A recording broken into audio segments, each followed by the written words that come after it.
A lot of us probably struggle with sleep hygiene, how to fall asleep, stay asleep, and get restful sleep.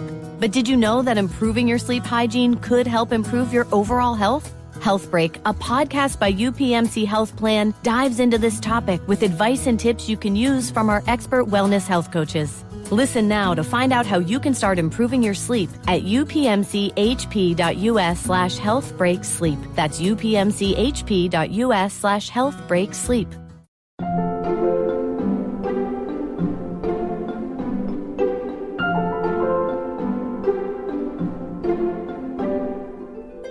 People think they know what Hamilton is. They think they know what it sounds like. They think they know what it feels like to see. And then it starts and it's a whole other thing. I've had people come to me and say, "Oh, that's amazing that you started doing that thing in that part." And I was like, no. I've been doing that the whole time. There's just so many other things to look at. Welcome back to Working. I'm your host, June Thomas. And I'm your other host, Nate Chinen. Nate, it is so nice to see you again. But I must know, whose voice did we hear at the top of the show? June, that was Miguel Cervantes, who plays Alexander Hamilton in the Broadway production of Hamilton. Wow, I've heard of that show. And so I guess my question of why did you want to speak with Miguel is maybe a bit obvious, but I'm still curious. Why did you want to speak with him right now? Well, June, I get the sense that you're not a deep Hamilton head, but I'm sure you know who originated and, defined the title role of Alexander Hamilton. Lin-Manuel Miranda. Yes, of course. And so, when I was thinking about what it takes to step into that role, I mean, talk about a tough act to follow, right? Yeah, but it turns out that Miguel Cervantes has been playing Hamilton for a really long time. And about 6 weeks ago, my family went and finally saw Hamilton on Broadway with Miguel in that role. And I just could not get over his performance. My family is deep into the Hamilton mythos, and my daughters were both sort of nervous about what it would be like to experience an Alexander Hamilton not played by Lin. But guess what? Miguel instantly made us all converts. And given the unique dimensions of his experience in that role, I knew that he would be a fascinating interview. Well, I'm very excited to hear from him, but I believe that you have an extra segment that is exclusively for Slate Plus members. What will they hear? That's right. At the very end of our conversation, I couldn't help myself. I had to ask about the odd misadventure on stage, live theater. What's a moment when things didn't go according to plan, and how did he deal with it? And Miguel had a pretty hilarious story to tell. Well, if you are a member of Slate Plus, you will hear that amazing story at the end of the episode. And if you aren't, this might be the moment where you, sign up. As a Slate Plus member, you'll get to hear extra segments on this show and others like The Waves and Culture Gabfest. You'll get bonus episodes of podcasts like Big Mood, Little Mood and Slow Burn. And of course, you'll never hit a paywall at the slate.com site. It's pretty good. To learn more, go to slate.com/Working Plus. All right, let's hear Nate's conversation with Miguel Cervantes.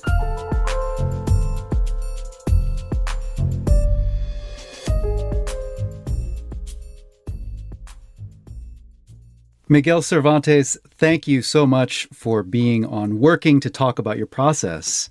Sure. Thanks for having me. I have to put my cards on the table here. After 8 years of secondhand but really serious cultural immersion, I finally saw Hamilton on Broadway this summer with my family. Was this first Hamilton at all, or had you had some Disney Plus? No. In real life? Believe me, we have seen the film. We know the soundtrack inside out. I have 2 daughters, and we all are huge fans of the show. We just had never made it to the show, and we were blown away. But one thing that especially blew us away was your performance in the title role. So, well, thank you. I'll start by saying this is a Wednesday afternoon, and you are preparing for a matinee. Is that right? Correct. About an hour and a half from now, we'll start the 2:00 show. And then you'll have another show this evening. Correct. So your schedule is incredibly vigorous, right? 8 shows a week, 2 matinees. How do you maintain equilibrium and avoid burnout? The short answer, or like the beginning of that answer, is that we are sort of expected to have the tools to take care of ourselves and make sure that we are always at the highest percentage possible. And it's not always 100%. Like, don't get me wrong. There are days when 100% is only 80 because of life. We all live our regular lives outside of the theater, and we are not dictated as to what we are supposed to do by the directors or the people. Our only requirement is to be here half an hour before the show starts. Everything else is up to us as the professional to say, this is what I need to do to make sure that I can do this on Wednesday at 2:00 or on Friday at 8:00 or twice on Saturdays, twice on Wednesdays. And for me, after, it's been almost 8 years now, it's going to be coming up on 2,000 performances of Hamilton. Wow. Before it's all said and done, I've gone through lots of different versions of preparation, depending on the environment and what's going on. I always make sure that my voice is in a specific place before the show, and I check in with that. And sometimes I've been having a shoulder issue recently, and sort of making sure I can get that loosened up.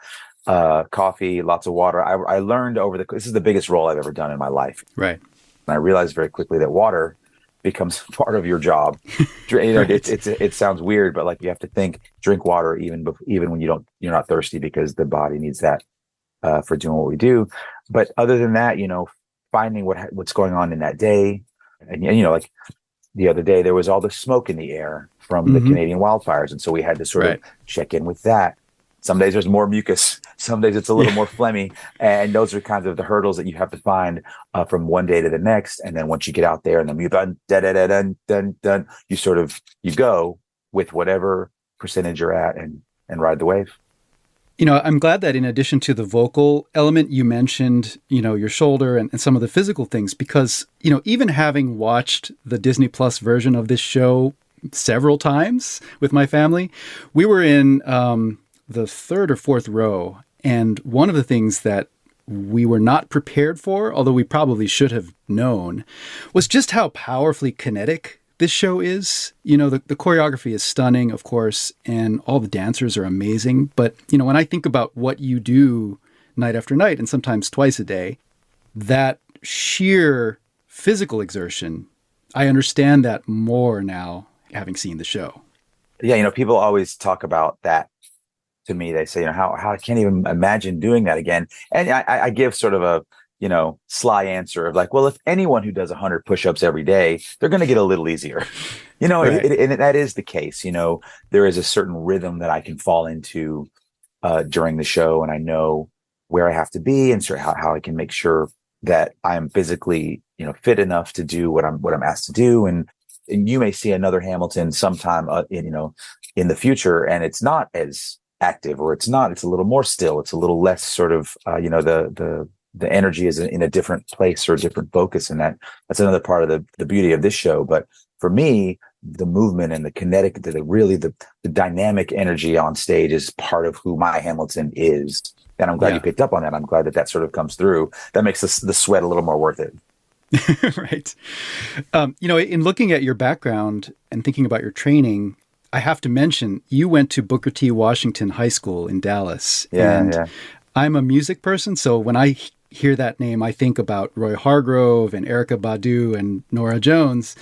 And so I wondered, first of all, were you involved in music at Booker T, or were you a theater person, or what was your path like there? My path to Booker T was interesting because I was in public high school in Dallas, Texas. At the big public high school, there's 5,000 students. And that's just sort of the path that I was taking. I was doing theater outside of the show. And in one of the shows that I did was The King and I, in just outside of Dallas called Garland. I met a girl and she said, in the dancer, she said, wow, you can dance pretty well. You should come to my school. And I said, what school is that? And she said, Booker T. Washington. And I didn't really know what that was. So she said, it's the Arts Magnet, and you can come in as a junior if you're going to join the dance department, because they're always looking for guys. So I did. I went there as a dancer and started dancing in the dance department, and sort of transitioned from the dance department, because that was sort of my major, just because that's how I entered the school. But then I, moved over to musical theater and choir a little bit. And the choirs had all these different types of choirs that people sang in. And I was my first real sort of experience of like an arts lifestyle, all of these different people from all sorts of different walks of life. And Nora Jones came after me. She was my younger brother was actually in school with her. And then Erykah Badu was before me. And I'm sure there's many more unbelievably talented people that have graced the hallways of Booker T. Washington since then. So your first gig as a permanent cast member on Broadway was in the musical American Idiot, which was directed by Michael Mayer. And that show is really high energy, big performances, a lot of movement. And so I was wondering if you developed any skills or insights from American Idiot that you have now brought to Hamilton. I mean, I think it just fits into my personality type. And, hopefully, I think that what Michael Mayer and the team and Stephen Hagen and them saw in me in the room was this guy, the kinetic energy that they were looking for in a show like that. So it fit really well. And all of us, all the entire company of American Idiot, like we were just nonstop. And I thought, oh, this is what it should be. This is what I wanted to. This is how I feel most comfortable moving and expressing myself in this sort of energetic way. So it really felt, very, very normal to be like out of control like that all the time. And so that was kind of a good fit for me, I think. And those are the kinds of things that I guess, I never thought of it that way, but you could sort of path out where I fit because of that. That's that radiates out of my soul. Yeah. Yeah. Well, I think some people listening to this right now are sort of nodding in recognition because you also just described an essential characteristic of the role of Alexander Hamilton for a good portion of the show. And, one thing that maybe we'll touch on in a second is how that affect evolves. And I think you so beautifully convey that transformation. But let's pause for a second and note, I'll jokingly call it the elephant in the room. Lin-Manuel Miranda not only created and originated Alexander Hamilton, it's like completely stamped with his flow, with his personality, his perspective. And so in thinking about your relationship to the role, I really wanted to ask how you approached, I'll call it the burden of expectations, right? Is that something that you wrestled with at all in 2016 when you first took the lead in Chicago? It's a great question because when I was in rehearsals, when I got the job, I asked the music, Alex Slackamore, I said, what exactly do you want from me? Because I was listening, I watched Lin do it and I was listening to, the soundtrack was out then. So I listened to it and I said, I can just do my version of that. Like I could just sort of recreate his rhythms and he said, no. Lin does it how he does it. Javier does it how he does it. And now we'd like for you to do it the way you do it. And I said, oh, okay, that's cool because there are some of the things that the way Lin says things and the way I said, I don't feel like that's how I would do it. That's how I feel like my Hamilton, how I envision my Hamilton. They said, great, that's why you're here. And I said, oh, okay, cool. And then, that released, people ask me that question all the time about these big shoes to fill. And I said, well, they threw those shoes away and they're making new shoes for me. Yeah. And, Lin would come in and he would say, oh, that's cool. That's so cool. The coolest thing he ever said to me was like, I love how you do that, And I was never required or asked to recreate anything. And no one in the state is. No one here is going to be, you may see some similarities just because they're saying the same words and some of the energies are the same, but you're going to see a different Lafayette or Angelica or Eliza or whatever in any company you see. And was so refreshing to be able to create a Hamilton that felt comfortable in this body and in this voice. And this is the thing, I watched Lin do what he did. And I was like, I can never do that. I can't do that because you watch him do the show and you understand you don't separate the man who sang the words from the man who created the world. Right. And so there's no, it's not fair. And they said, no, you're exactly right. It's not fair. So we're not asking you to do that. We're asking you to be you. Yeah. Because the act, what the thing is, acting is not pretending to be someone else. It's how I would be in this very specific circumstance. Right. And so that is what we were allowed to do. Yeah, that's really striking, right? And I think it's so powerfully conveyed in your performance that you are locating the truth of this character, in your body and in your embodiment of him, And this show, which is such a cultural phenomenon, right? It's like really an obsession for a lot of people. And you know, every big Broadway show has this where, you know, there's a rotation of cast but the cast album has the original cast and people come in with a certain like, this is the thing that I know. And there's a process, right, of letting it go, like checking it at the door and surrendering to the experience. And my daughters expressed a little nervousness coming in because they know Lin's Hamilton so well, right? And they're like, I hope it doesn't distract me. I said, no, give it about 30 seconds. And and actually it only took about 3 seconds. Well, the amazing thing about it is that people think they know what Hamilton is. They think they know what it's going to be. They think they know what it sounds like. They think they know what it feels like to see. Right. And then it starts and it looks and sounds, and it's a whole other thing, especially with the Disney Plus being out, that people think, oh, I know what Hamilton is. And they get here and they're like, I had no idea. Just like people who see the show, even on Broadway, I've had people come to me and say, oh, that's amazing that you started doing that thing in that part. And I was like, no. I've been doing that the whole time. There's just so many other things to look at that you sort of are experiencing. So it's like a new experience every time. Yeah. We'll be back with more of Nate's conversation with Miguel Cervantes.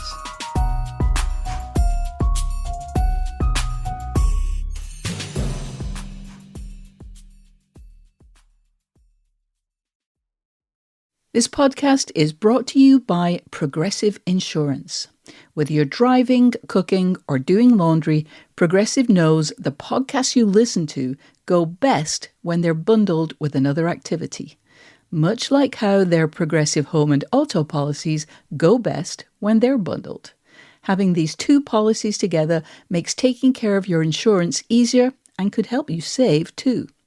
Customers who save by switching their home and car insurance to Progressive save nearly $800 on average.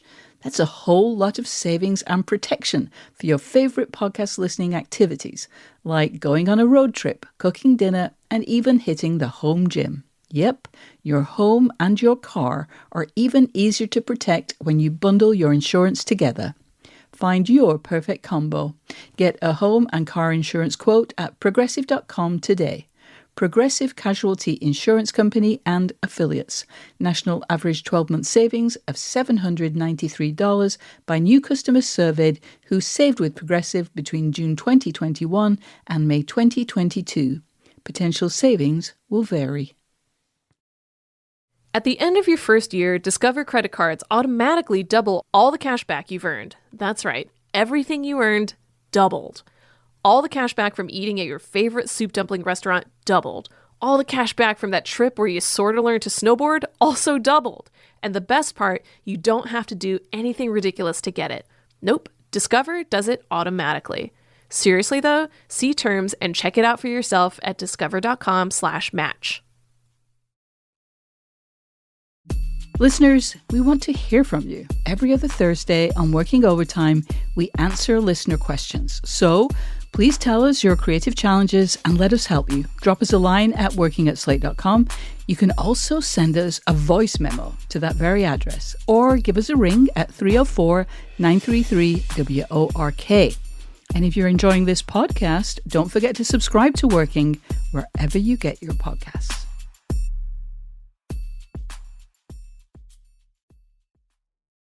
Now let's return to Nate's conversation with Miguel Cervantes. I want to talk about Chicago for a minute because you played Hamilton in the Chicago production for the entirety of its 3-year run. It was a record-breaking show, really a phenomenon in a town that knows theater. Sure. And you had a really, what seems like an incredible experience there.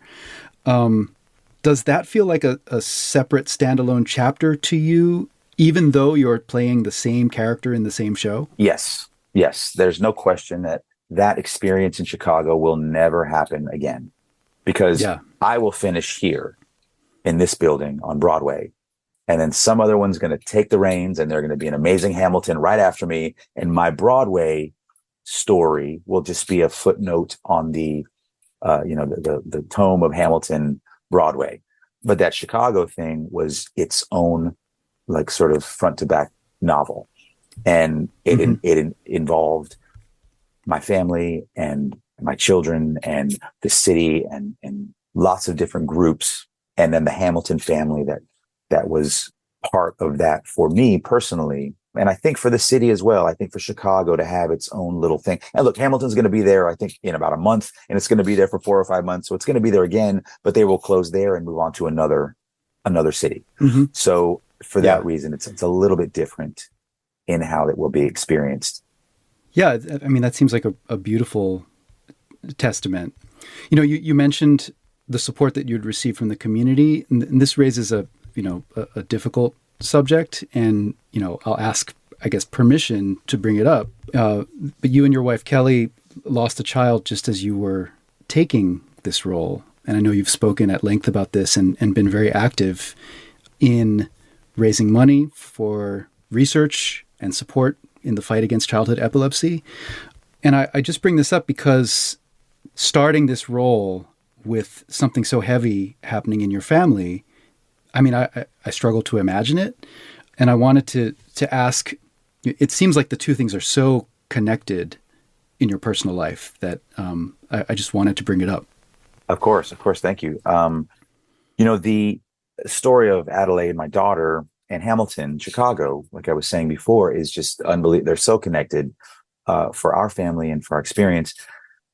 And the ugly reality of her condition and how devastating it was for me and Kelly, my wife, and Jackson, my son, it was part of our daily existence. You know, this just it was doctors and seizures and suffering and just really a terrible way to have to be a parent. And my wife shouldered much of that burden for our family because I had to do the show. I had to leave every night. I had to go. And our conversations were very much like, how many seizures were there today? I got to, you know, those kinds of things. I would get home and say, how was bedtime? And that was our normal. But what I did find was that even though there was tragedy and loss in this show, I would find myself able to not be Miguel and not have those things mirror my real life. And in fact, I was, you know, able to find solace and peace in a, for lack of a better word, a pretend world, you know, because then I could not be me for just a little while and find respite in the art and the singing and the movement and all of these things that would sort of distract me. And so, which leads me to say that my wife, being the superhero parent that she was, she didn't have that. She didn't have that kind of an escape that I did. And that is part of the struggle, you know, that I would feel guilt for having this place to go. And that was all part of the same terrible experience that something like this can be. But it did come with a built-in support for our family that was Hamilton and the entire community of the theatrical community of Chicago to support us and the work that we began to do because of it. It also gave us an outlet to be able to stand on a box and scream out to the world that this should be talked about more, and the epilepsy community needed help and support and funds and all of those things that we have been doing and continue to do. And as well as after her death, which was only 2 months before the show closed, we were able to find comfort in the community again. You know, when you mention the sort of pretend world, you know, there are lots of plays that you could have been a part of, lots of productions that you could have been a part of that would have been like all the way pretend world. But in Hamilton, you have to also contend with a character who loses a child and deals with guilt and overwhelming grief. And, you know, especially in the song It's Quiet Uptown, which is, you know, incredibly emotionally powerful anyway, absent any additional context. Was that difficult for you to perform during this time, or was it a conduit of some kind? I remember thinking that it was going to be difficult. I remember thinking, okay, just be prepared for that part of the show. And in fact, the most difficult part was Dear Theodosia, because I wasn't thinking about my daughter that we lost. I was actually thinking about my son, who is still here and is going, that, you know what I mean? And sort of that caught me off guard that was the most difficult part. And then Quiet Uptown I feel like I was just so shocked that during Quiet Uptown, I thought of Hamilton losing Philip in a gunfight. Yeah. And I did not think of Miguel losing Adelaide.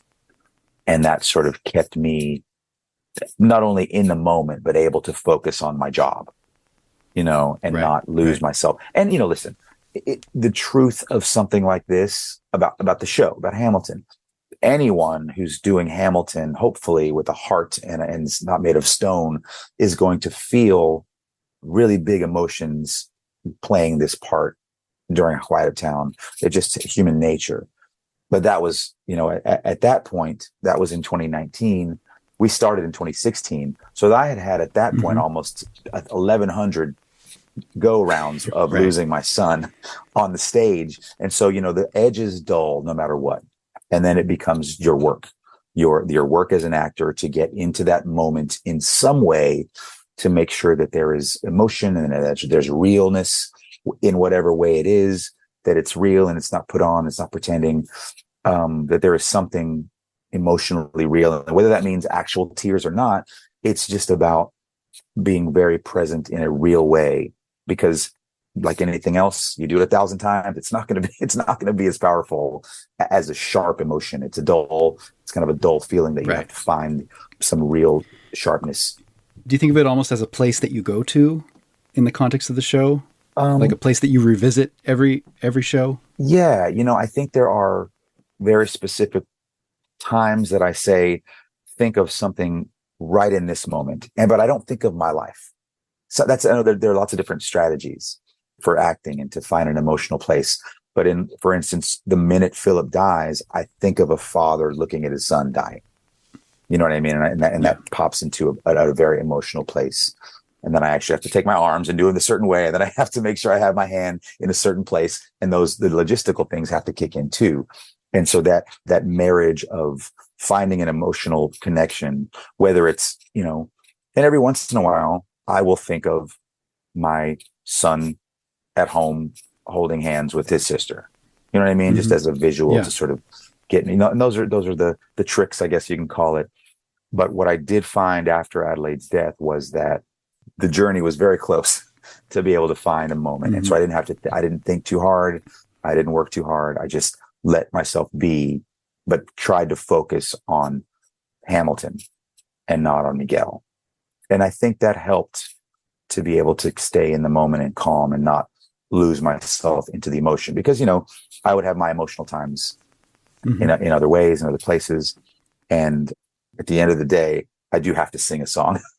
I do have to be able to perform. And so there's a very fine line between allowing real emotion to take over, Yeah. That's very well said. And as I think about the idea of the demands of the show, with the time we have left, I want to talk about Broadway specifically, because, Chicago, as you said, was this very intense and special experience. And then looking up your name, I came across a Playbill headline that might make you chuckle. It says, Miguel Cervantes takes on title role in Broadway's Hamilton beginning March 3rd. Oh. And this is, of course, March 3rd of 2020.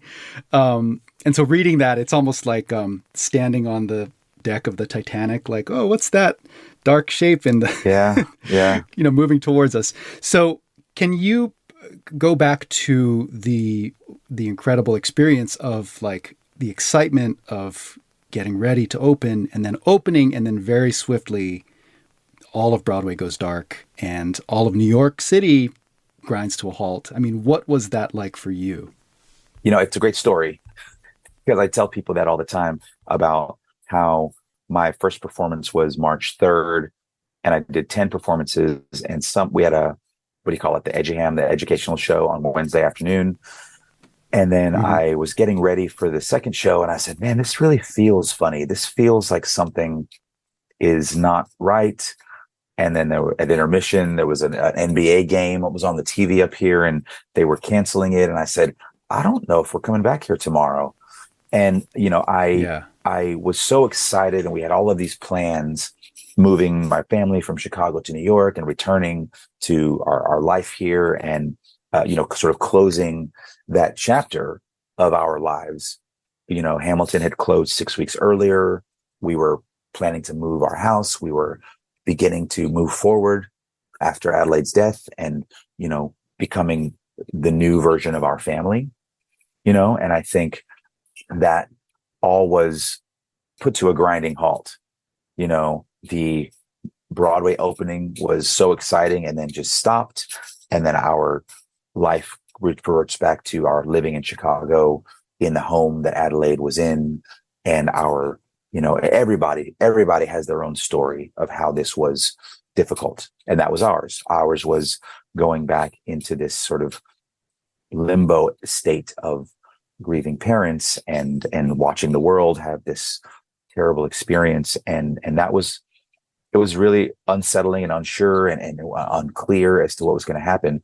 But the whole time, Hamilton was so great about taking care of us and keeping us informed and letting us know what was going on and saying, this is happening. Don't worry. And, listen, we watched many colleagues not have that and not have something to look forward to at the end. And then, so the days kept coming back and the seasons kept happening, and they were like, and finally it looked like September of 2021, and the whole revamp of the idea of going back into there and putting this behind us. And I come out on stage, right? And I come out and it says, what's your name, man? Alexander Hamilton. And my last one in Chicago was one of the most unbelievable experiences I'll ever have. And I am not Lin-Manuel Miranda, nor do I even think that I come close to having the sort of global appeal that he does. And his last performance on Broadway, it was one of the most thrilling things when he came out.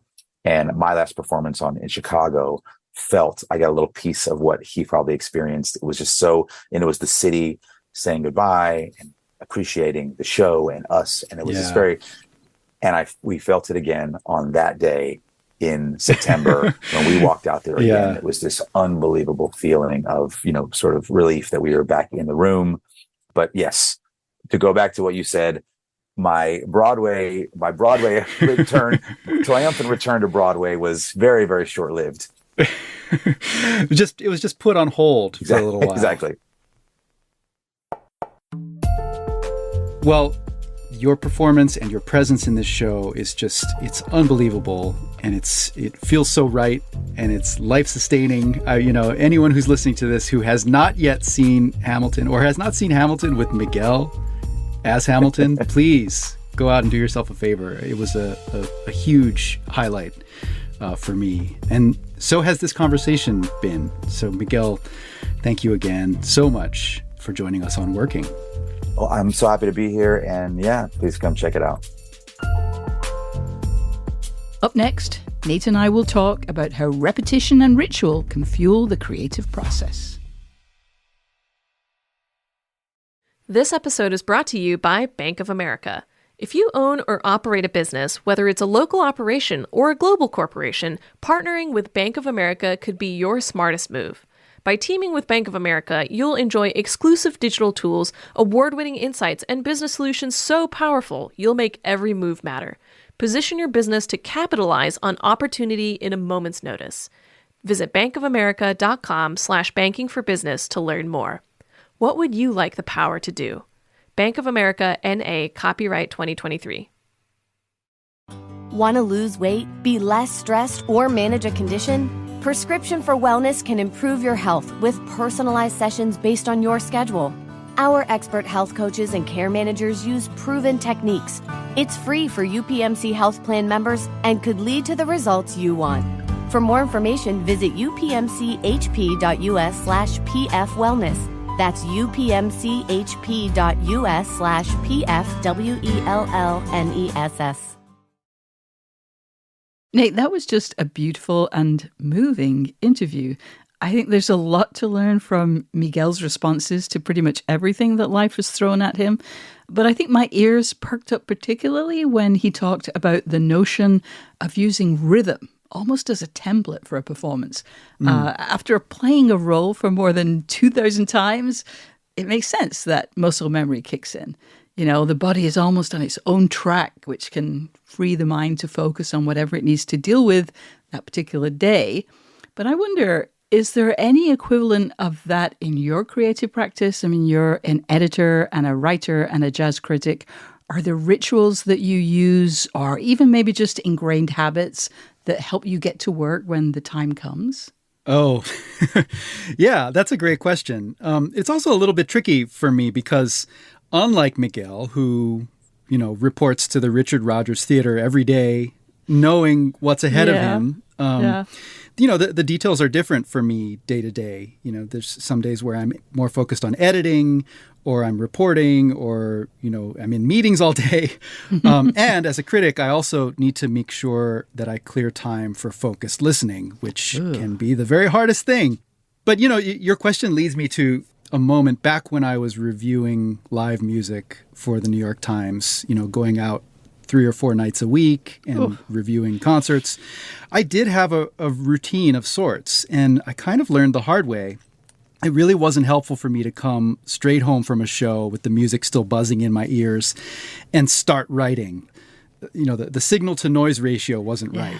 So I needed a little distance, and I'd sleep on it, and I would wake up, you know, around 7 o'clock and have my breakfast, my coffee, and then I would get to work. And this was for a noon deadline. So, you know, having that ticking clock I found it to be like kind of terribly stressful, but also like a really, really helpfully focusing factor. You know, it was like, there's no excuses.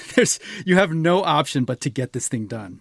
Yeah, I do think like this is my job is a really good ritual, you know, just to remember I need the paycheck. But I have to tell you, my heart is like beating extra hard right now when you're telling me about that deadline, that looming deadline. Like, why, how? Yeah, it's a thing that I found through trial and error worked for me, because if I gave myself the option to write all night, guess what?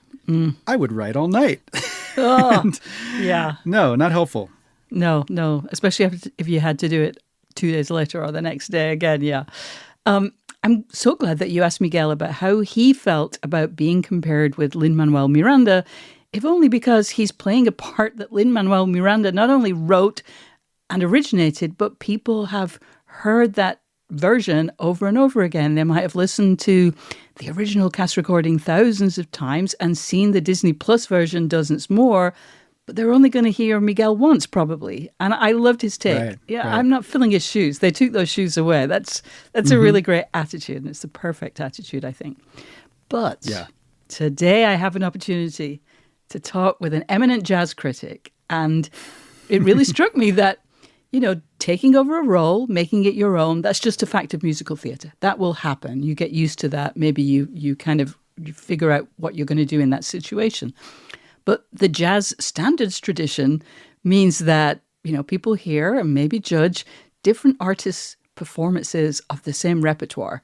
As a critic, or maybe even just as a jazz lover, how do you approach different versions of the same piece, especially when they are strongly associated with their originator? I mean, I imagine you're not just like playing them side by side and comparing them. That would be crazy. So what do you do? That's a wonderful question. And I'll say the thought did occur to me as I was talking with Miguel that the role of Hamilton was analogous to a standard, you know, from the Great American Songbook that's been stamped by some iconic interpretation, maybe once, maybe more than once. And as you said, the jazz tradition is instructive here because you take a song like Body and Soul, which was composed in 1930, but for all intents and purposes, it really got its stamp in 1939 when the tenor saxophonist Coleman Hawkins recorded this famous, really iconic improvisation over the tune.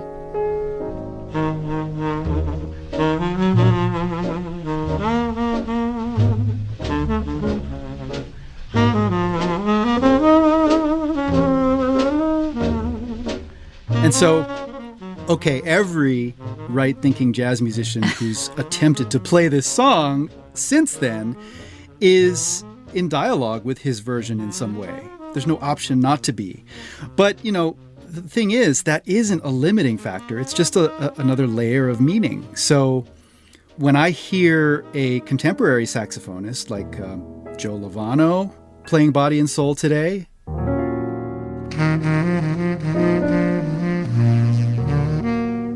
or pianist Jason Moran has a version that he likes to play,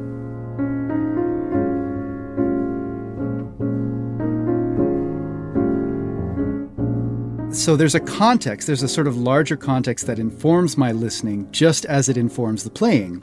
Wow. So that's one thing I really love about Miguel's response, because, as he sees it, he isn't in competition with Lin-Manuel Miranda's portrayal of Hamilton, right? Yeah. He's in dialogue with it, just as he's in tune with the character, as it's written and created in the production, and the role that he has to play.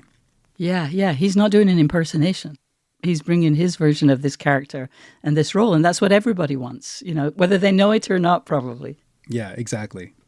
Nate, I just so appreciated the sensitivity of your approach to asking Miguel about how he kept working while his family was dealing with something as absolutely devastating as the loss of a child. I mean, it's hard to imagine anything worse.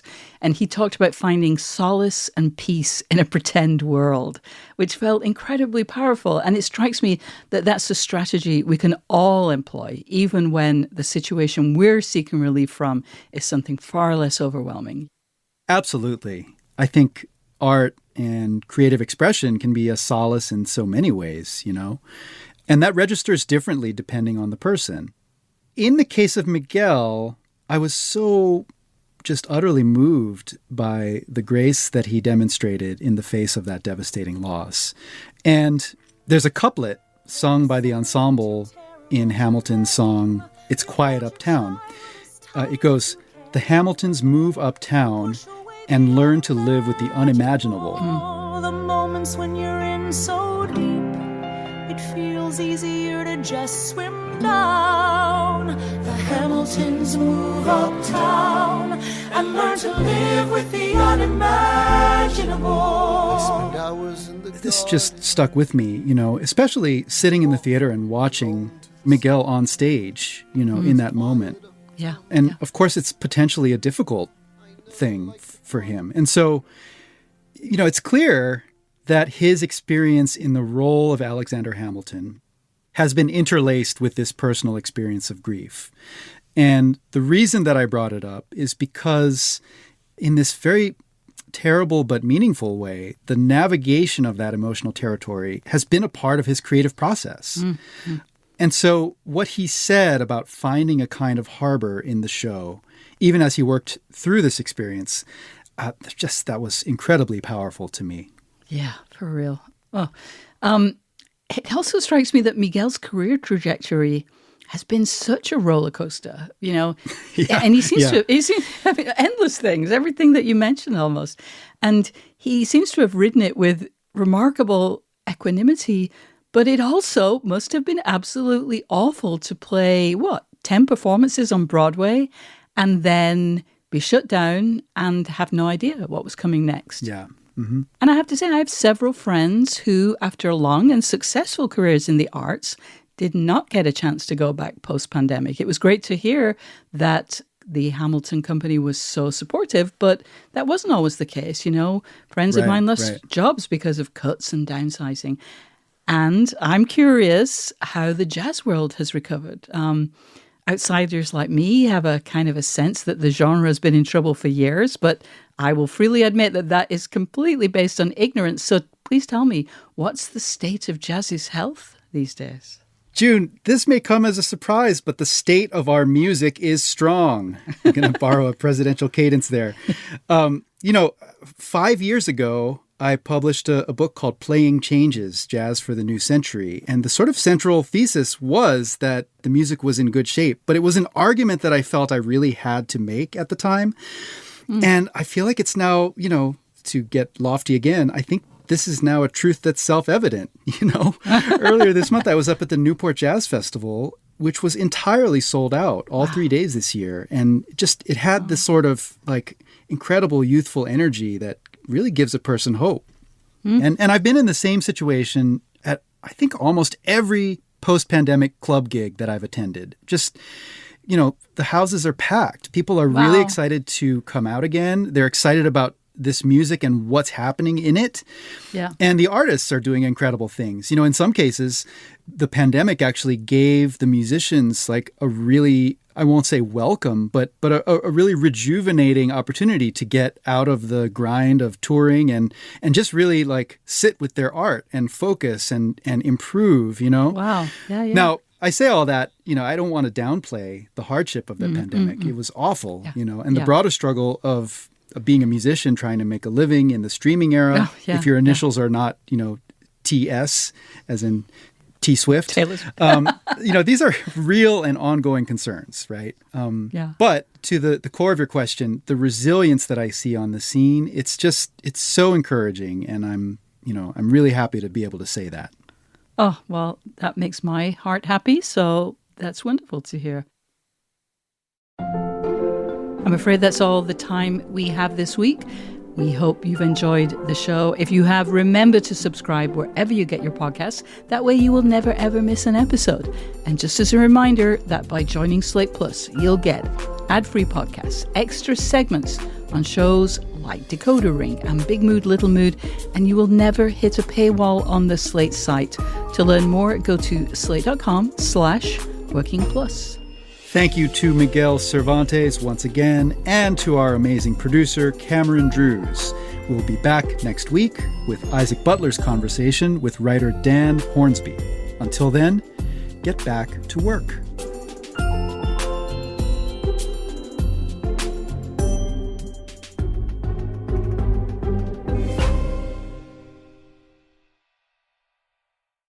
At the end of your first year, Discover credit cards automatically double all the cash back you've earned. That's right. Everything you earned doubled.